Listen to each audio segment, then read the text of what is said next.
Habang pauwi kami galing sa outing, ayan, napansin ko ito na napakaganda ng view. Papalubog yung araw. Kaya naisipan ko nakuhanan siya ng video. Kaso nga lang hindi ako nakakuha ng mahabang video kasi nga natakot ako baka mahulog yung cellphone ko. Dito pa naman sa jeep namin ay sobrang siksikan kami. Kasi nga ang dami namin. Ayan o, makikita nyo.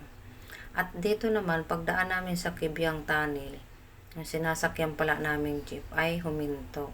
Kaya ang ginawa namin mga katrabaho ko, nagsibabaan kami para mag-video at mag-picture-picture. Ayan, bising-busy kami lahat.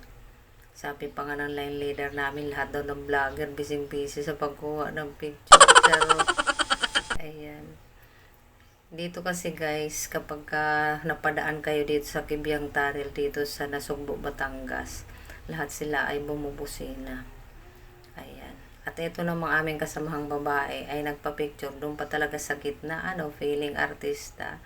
Ayan, bigla rin siyang nanakpo paalis. Kasi nga, parating na yung mga motorista. At ito naman yung aking kasamahang lalaki, biglang nagsasayaw kahit walang music. Ayan, sa sobra pa niyang tuwa. Kaya nung araw na ito ay sobrang saya talaga namin sa biyahe, sa swimming, kulitan sa jeep. Yan. Dito nga pala, kapag nakarating ka dito at napadaan ka dito sa Kibyang Tunnel, dito sa Nasugbo, Batangas, lahat ng mga motorista rito, paglabas dito sa Kibyang Tunnel, ay lahat po sila bumubusina.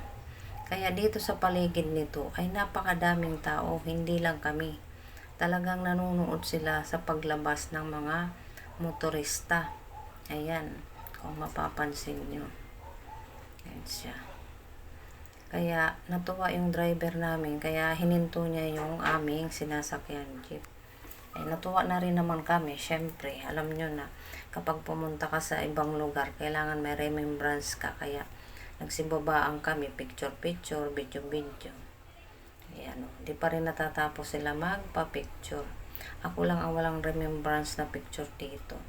Puro lang video. Alam nyo na, isa tayong content creator eh. Charot. Ayan.